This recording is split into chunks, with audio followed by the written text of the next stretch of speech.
Morning everyone. मेरा नाम अरुण। और इस वीडियो में मैं आप लोगों को लेके मैं पिछली वीडियो को कंटिन्यू कर रहा हूँ। और पिछले वीडियो में हम लोगों ने एज़्योर डेटाब्रिक्स को कॉन्फ़िगर करके फिर से हमने एक क्लस्टर कॉन्फ़िगर किया था, राइट। एज़्योर डेटाब्रिक्स प्रोविजन करके हमने एक क्लस्टर कॉन्फ़िगर किया था। अब जो है हम एक हम ADLS Gen 2 Azure data lake Gen 2 को प्रोविजन करने जा रहे हैं, क्योंकि सिर्फ डेटाब्रिक्स प्रोविजन करना सफिशिएंट नहीं है। एक ऐसा लोकेशन होना चाहिए जहां हमारा डेटा स्टोर होगा और जिसको हम रीड करके डेटाब्रिक्स के अंदर प्रोसेसिंग करेंगे, राइट।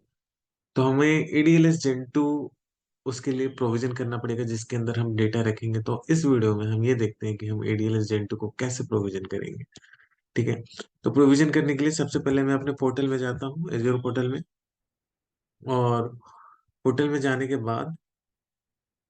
जाने के बाद मैं अपने उस रिसोर्स ग्रुप में जाता हूँ, जो रिसोर्स ग्रुप मैंने आप लोगों के सामने बनाया था, जो डेटा इंजीनियर, ओके। और इसके अंदर ये डेटाब्रिक्स नोटबुक मैंने आप लोगों के सामने जो है प्रोविजन किया था। मैं क्या करता हूँ, मैं एक नई सर्विस अब जो है प्रोविजन करना चाह रहा हूँ, जिसको मैं कह रहा हूँ डेटा लेक जेन 2, जो डेटा लेक जेन 2। तो ये जो है यहाँ पे जेन 2 लिखने से कुछ नहीं आता है, ठीक है। यहाँ पे जेन 2 लिखने से देखो कुछ नहीं आता है, ठीक है। यहाँ पे हमें स्टोरेज अकाउंट लिखना पड़ेगा, टाइप करना पड़ेगा स्टोरेज अकाउंट। इस स्टोरेज अकाउंट से दो चीजें हम प्रोविजन कर सकते हैं। एक ब्लॉब स्टोरेज प्रोविजन कर सकते हैं और दूसरा ADLS Gen 2 प्रोविजन कर सकते हैं।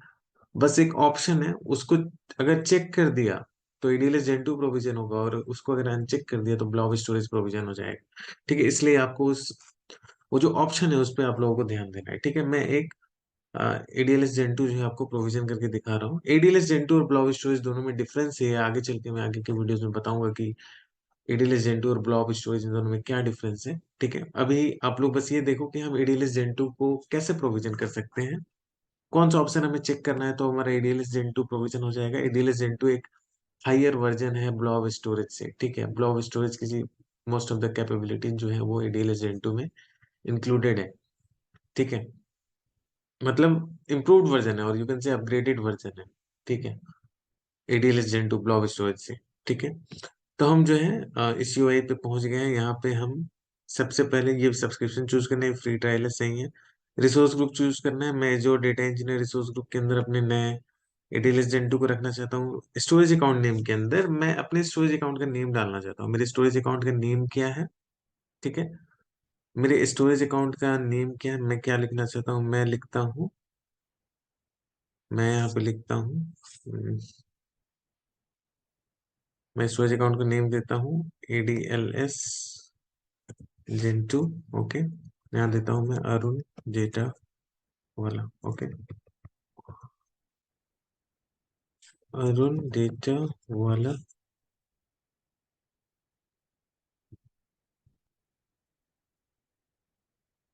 ARU के अरुण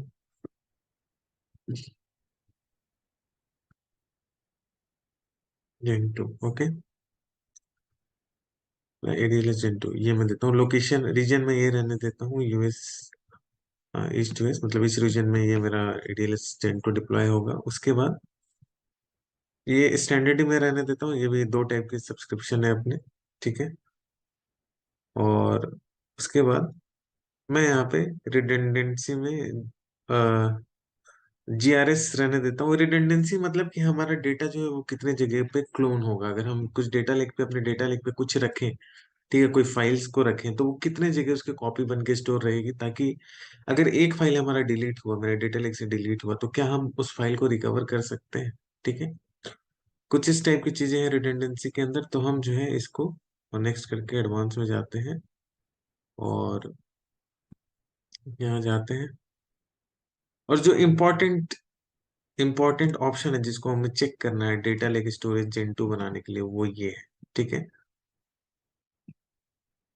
ये इनेबल हायरार्किकल नेम स्पेस, इस पे हमें क्लिक करना है अगर हमें जेन 2 बनाना है तो, ठीक है। जेन 2 के अंदर क्या खास बात है कि जेन 2 जो है file level access control list को की कैपेबिलिटी हमें देता है। मतलब फाइल लेवल पे हम ये डिसाइड कर सकते हैं कि हमें किसे एक्सेस देना है और किसे एक्सेस नहीं देना है फाइल लेवल पे, जबकि ये चीज ब्लॉब स्टोरेज के अंदर अवेलेबल नहीं है। ठीक है, तो हमें ये इस ऑप्शन पे क्लिक करना है। अगर हम इस ऑप्शन पे क्लिक नहीं करेंगे और क्रिएट कर देंगे ना, तो हमारा ब्लॉब स्टोरेज क्रिएट हो जाएगा। ठीक है, तो आपको याद रखना है कि हमें इस ऑप्शन पे क्लिक क्लिक करना है, इनेबल हायरार्किकल नेम स्पेस। ठीक है, अब हम नेक्स्ट में जाते हैं, नेटवर्किंग में। ओके, मैं इसी को रहने देता हूँ, enable public access from all network, और ये सब वैसे ही रहने देता हूँ, डेटा प्रोटेक्शन ये सब रहने देता हूँ। ठीक है, सब रहने देता हूँ, और यहाँ पे मैं इसको रिव्यू कर लेता हूँ। ठीक है, क्रिएट कर देता हूँ इसको। ओके, अब ये मेरा ADLS Gen 2 जो है वो डिप्लॉय हो रहा है। ठीक है, ADLS Gen 2 डिप्लॉय हो रहा है। ये थोड़ा टाइम लेता है डिप्लॉय होने में, जैसे कि डेटाब्रिक्स डिप्लॉय होने में थोड़ा टाइम ले रहा था, राइट।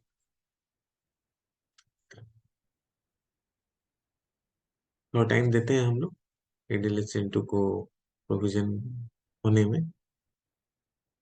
और अब जो है ये ADLS Gen 2 हमारा प्रोविजन हो जाएगा। इसके बाद के वीडियोस में हम ये देखेंगे कि इसमें हम फाइल को अपलोड करेंगे, और अपलोड करने के बाद उस फाइल को हम डेटाब्रिक्स के अंदर रीड करेंगे। तो कैसे रीड करेंगे हम वो सब स्टेप्स को देखेंगे। ठीक है, तो ये जो है मेरा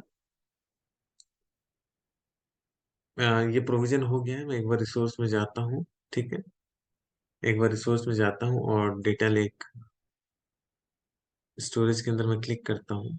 ठीक है, ओके, एक बार मैं होम पे जाता हूँ, स्ट्रेट फॉरवर्ड होम पे जाता हूँ, वहां से आप लोग देखो तो ज्यादा समझ में आएगा। और उस रिसोर्स ग्रुप में जाता हूँ जो रिसोर्स ग्रुप मैं आपके सामने क्रिएट कर रहा हूँ, राइट। अब देखो, पहले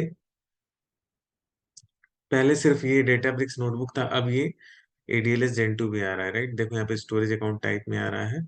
ठीक है, किस लोकेशन पे डिप्लॉयड है वो आ रहा है। तो इस डेटाब्रिक्स इस ADLS Gen 2 के अंदर हम जा सकते हैं, और जाने के बाद फिर हम डेटा लेक स्टोरेज पे क्लिक करते हैं, और क्लिक करने के बाद एक नया कंटेनर हम क्रिएट करते हैं। ठीक है,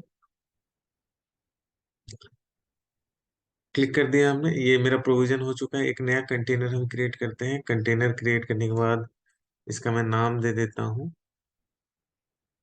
इसका मैं नाम दे देता हूँ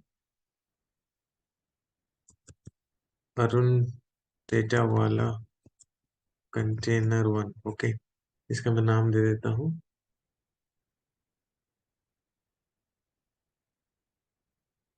अरुण डेटा वाला container 1। Okay, public access level private ही रहने देता हूँ। इसमें तीन तरीके के पब्लिक एक्सेस लेवल आते हैं, प्राइवेट, ब्लॉग एंड कंटेनर में। हम इसमें हम इसको प्राइवेट रहने देते हैं। ठीक है, और इसके बाद जो है मैं इसको जो है इस कंटेनर को क्रिएट कर देता हूँ। ठीक है, ये कंटेनर मेरा क्रिएट हो रहा है। ये देखो यहाँ पे ये कंटेनर क्रिएट हो रहा है, कंटेनर क्रिएट हो चुका है। इस कंटेनर के अंदर हम जाते हैं, और इस कंटेनर के अंदर मैं फाइल्स को रख सकता हूँ। ठीक है, तो मेरे पास इस कंटेनर के अंदर मैं और भी फोल्डर्स बना सकता हूँ। जैसे कि सपोज करो मैं एक फोल्डर बनाता हूँ जिसमें मैं रख जिसका मैं नाम रख रहा हूँ रॉ। रॉ मैं इस फोल्डर का नाम रख रहा हूँ। ठीक है, रॉ में इस फोल्डर का नाम रख रहा हूँ। इसके अंदर जो है मैं, देखो रॉ फोल्डर बन गया। ठीक है, सबसे पहले एक कंटेनर बना है। सबसे पहले सबसे पहले क्या हुआ है, सबसे पहले देखो एक कंटेनर बना है। यहाँ कंटेनर बनाते हैं, सबसे ऊपर वाली हायरार्की कंटेनर की। उसके बाद उसके अंदर हम लोग मल्टीपल डायरेक्टरीज बना सकते हैं। अभी रॉ डायरेक्टरी बन चुका है, इसके अंदर जो है मतलब रॉ फोल्डर बन चुका है। अब इसके अंदर हम कुछ फाइल्स को डंप कर सकते हैं, फाइल डाल सकते हैं। अब जैसे कि मैं कुछ फाइल्स डालता हूँ, जैसे कि मैं अभी डालता हूँ आपके सामने कुछ फाइल्स को। ओके, मेरे पास कुछ CSV फाइल्स हैं। जैसे कि मैं एम्प्लॉय फाइल्स को यहाँ पे अपलोड करता हूँ, तो ये एम्प्लॉय फाइल जो है अब इस डेटा लेक पे चला गया है। ओके, ये एम्प्लॉय फाइल जो है अब इस डेटा लेक पे चला गया। अगर मुझे इसको खोल के देखना है तो मैं इस पे क्लिक करूंगा, यहाँ पे एडिट करूंगा, तो देखो मुझे यहाँ पे दिख जाएगा कि इस फाइल के अंदर क्या डेटा है, राइट। ये सब डेटा इस फाइल्स के अंदर है, एम्प्लॉयज का डेटा। ओके, तो इस वीडियो को यहीं पे क्लोज करते हैं। तो इस वीडियो में मैंने आपको बताया कि ADLS Gen 2 को कैसे प्रोविजन करना है। और अगर उस इनेबल हायरार्की नेम स्पेस जो ऑप्शन है जो मैंने आपको दिखाया था, उस पर अगर हमने चेक नहीं किया, तो ये जो मेरा ADLS Gen 2 बनकर आया है, ये ADLS Gen 2 जो बना है ये बन जाएगा ब्लॉब स्टोरेज, अगर मैंने इनेबल हायरार्किकल नेम स्पेस के ऑप्शन पे चेक नहीं किया। जैसे कि देखो यहाँ पे हायरार्किकल नेम स्पेस आ रहा है, राइट, ये इनेबल्ड है। अगर ये इनेबल नहीं होगा, अगर ये इनेबल नहीं होगा तो ये डेटा लेक, जो डेटा लेक जेन 2 नहीं रहेगा, ये बन जाएगा ब्लॉब स्टोरेज।